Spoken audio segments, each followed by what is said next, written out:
Hello, it's Kim Jolene with Finding Your Fiji, and I'm here doing the monthly reading for our Gemini for the month of March 2017. So we are going to start with our theme of the month, as I've been doing the last several months. We are then going to get a few more cards from our angels here, just around general information for the month. And then we're actually going to focus on finances this month. So you'll get some more clear guidance around your finances. And then, because people really enjoyed the quick feng shui tips that I was giving last month, I've been guided to continue doing that. So I'm going to do that going now forward until my angels and guides tell me something different. But for now, that's what I'm going to be doing. So you'll immediately following this video will be another video that will have some quick tips. And this is going to be about the most important area of your home or your space, okay? So you'll want to stay tuned to watch that piece of the video. Okay, let's go ahead and get started. We've got, for your theme of the month, we've got 7 of water. So water cards are all about the depth of emotion, and this is, when we think of the 7 of water card, you may find yourself a little bit more emotional this month than normal, but it's also related to you needing to make a decision. Okay, so, and it's not a simple, like, quick decision. Like, there are a lot of aspects to it, a lot of different things to think about. But part of what I'm getting, you know, sometimes this is a little bit of a duality card. And on the one hand, it can be about you need to do some research, right, to be able to make an informed decision. But on the other hand, you need to stop procrastinating about it. So maybe you're procrastinating doing the research, right? But either way, you've got to get this figured out and make this decision this month, okay? So that's going to be something that's really important for you for the month of March. All right, let's see what else we've got coming in for you, Geminis. And I know lots of Geminis have a little bit of difficulty making decisions, right? But just know that you can't get it wrong, okay? I always liken it to, like, there's a tree, and either you're going to go around the tree this way or you're going to go around the tree that way. Like, you're going to end up in the same spot, like, and you can't get it wrong, because either way you go around the tree, you're going to learn something about yourself. So, like, don't quit fretting about it and just make the decision and then take action on that, okay? That's always the most important thing, is when you make the decision, then actually take the action that decision warrants. So that is what is coming in for you around that. Okay, ooh, lots of earth. Earth will just kind of soak up some of that water, perhaps. We've got the 9 of air. Oh, 9 of air. Air cards are all about the head, about the intellect, and this is... you know, when you have an expectation that things are going to go wrong, they will. So it's kind of like people talking about Murphy's Law, like, oh, what can go wrong will go wrong. Yeah, it will, if that's your attitude about it. But if you instead have the attitude, what can go right will go right, things shift around, things get better, you know, better things happen. So having that positive expectations is going to shift things for you, okay? So, you know, what can happen for you a lot of times too is if you're thinking about and worrying about things, and especially if you've been delaying making this flippant decision, if you are doing that, you're probably not sleeping super well either. So that's the other piece of that, and it brings, you know, it brings worry, and then you're concerned, and then you can't sleep, and then that just makes things worse. So make the decision. Focus on the most positive thing that can happen, right? Have that positive expectation, while also letting go of any attachment to something specific happening, because oftentimes things that don't work out are actually better for you in the long run. So being open to that. All right.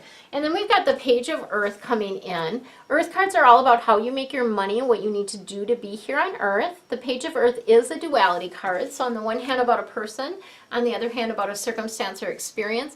Earth people typically are able to bring things into form or into fruition.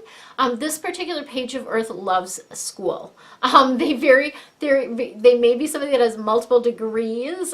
They just really enjoy learning, like they're that lifelong learner type of person. And then this Page of Earth is also Also someone that is, I always like to think of earth people like, mothers, right? Where they're patient, they're kind, they're, they have that sort of groundedness to them. So this particular person is going to be prominent in your life in the month of March.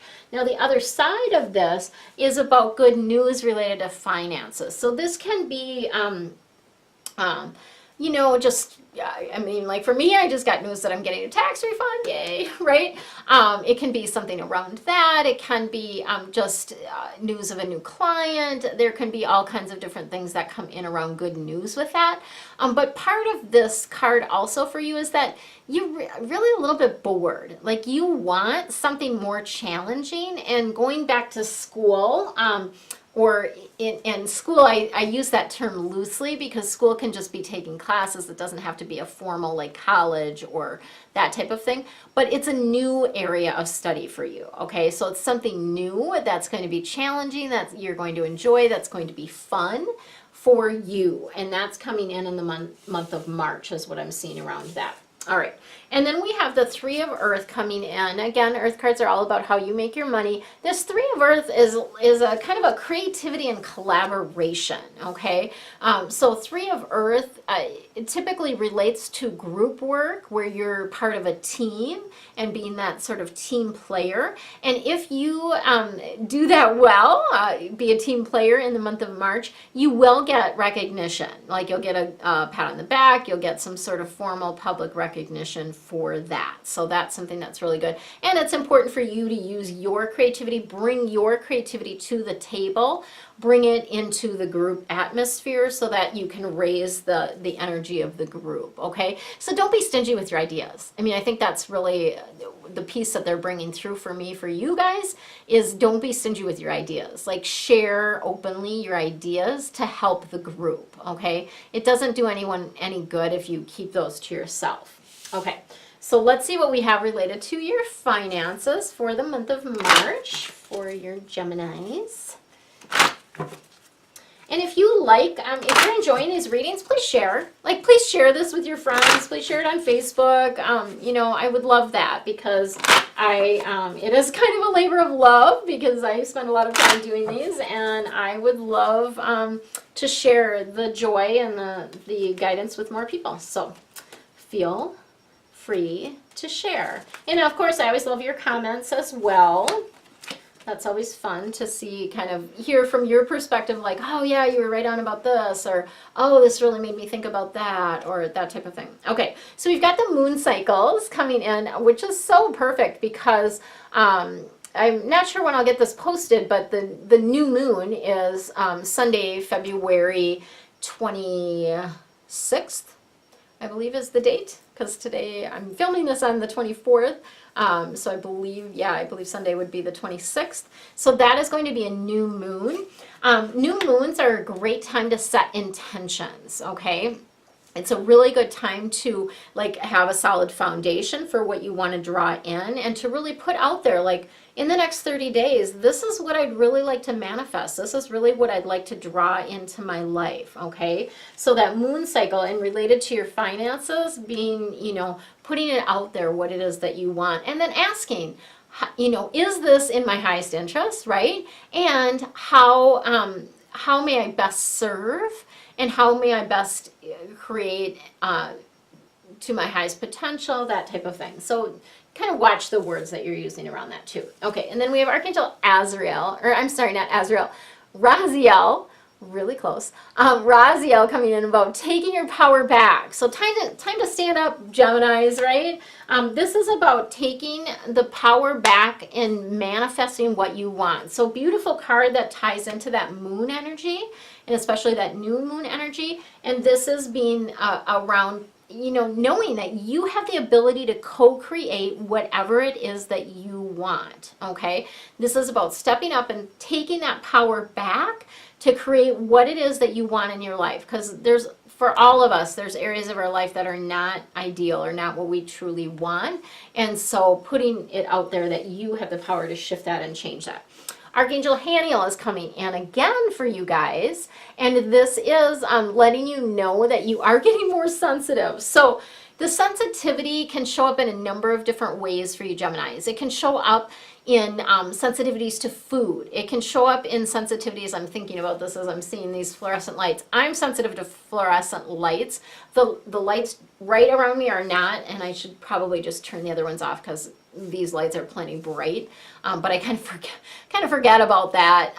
But yeah, so it might be a sensitivity to like fluorescent lights. It might be sensitivity to food, to alcohol, to sugar, to certain types of food, to people, to media, to, watch what you're ingesting, okay? That's going to be the big thing around all of this, because what you're feeding your mind and your body, so both what you're physically ingesting and also what you're mentally ingesting, affects you even more now than ever before. So really be cognizant and express,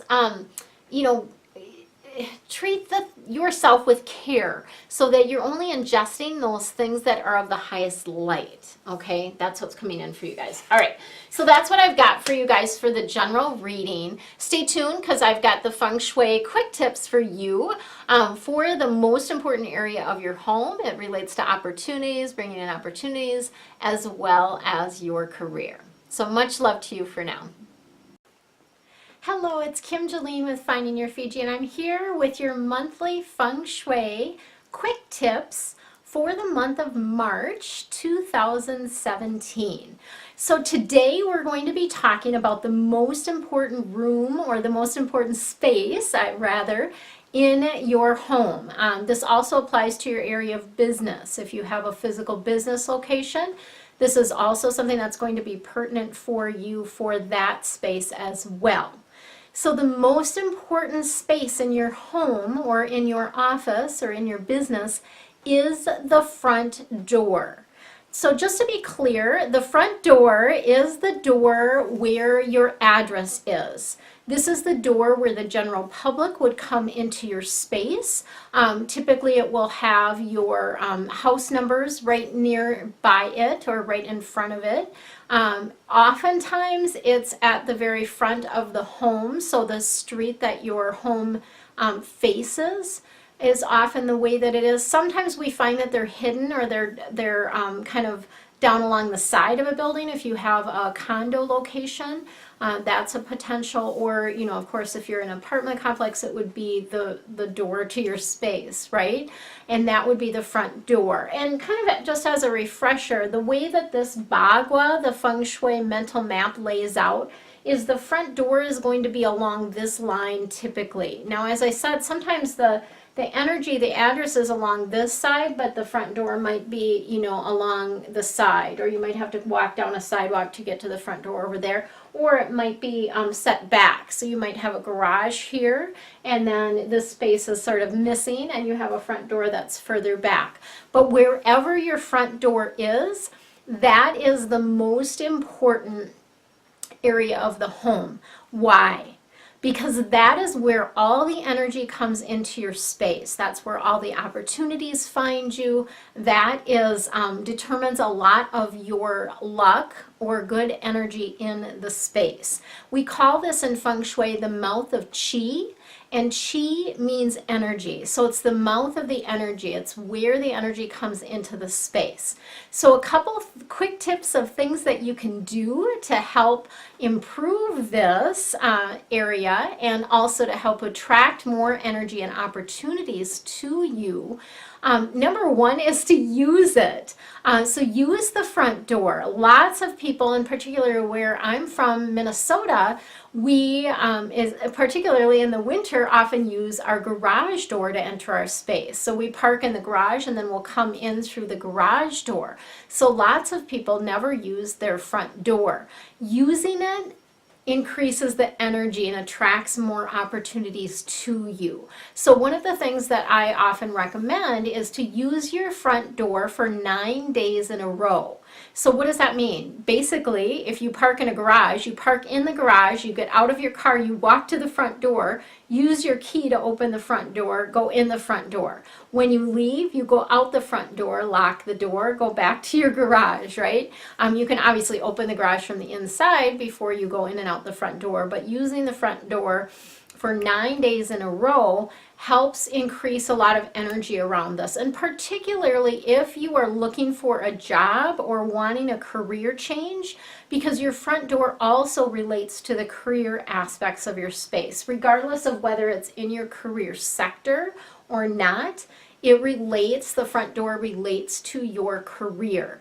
So if you're looking for a job, I would encourage you to do this right away. Like the very first thing that you do is to go in and out your front door for 9 days in a row. And the intention, of course, everything in feng shui is about intention. The intention that you're holding as you do that is that you are attracting energy and opportunities to you. You are attracting the things that you want in your life, right? And if it's a job, you're thinking about, as you're walking in that front door, I'm now attracting the perfect job opportunity for me, working with the perfect people, doing the work that I love to do, right? That type of thing, okay? The second thing is we want to make sure that your front door stands out. So you want to make sure that your front door is very visible from the street. And the reason for this, again, is when the energy can visibly see the front door, it can reach it, right? And it's attracted to it. So you want to do anything that you can to make your front door stand out. This is where you will often hear about painting your front door red. And red, the reason for red is because red is a lucky color. So that's the reason we often use red, because it is a lucky color. And it's something that will make the front door stand out. Now, if your home is red brick, you do not want to paint your front door red. You want to paint it a different color, a color that's different from the rest of the house. And this would be different than the shutters even on the home. Okay, so those are your quick feng shui tips for your front door for the month of March. If you're interested in learning more, I do provide deeper feng shui tips and, of course, deeper dive angel readings in my membership. Feel free to check that out below. For now, relax, have fun, and enjoy your month. Much love to you.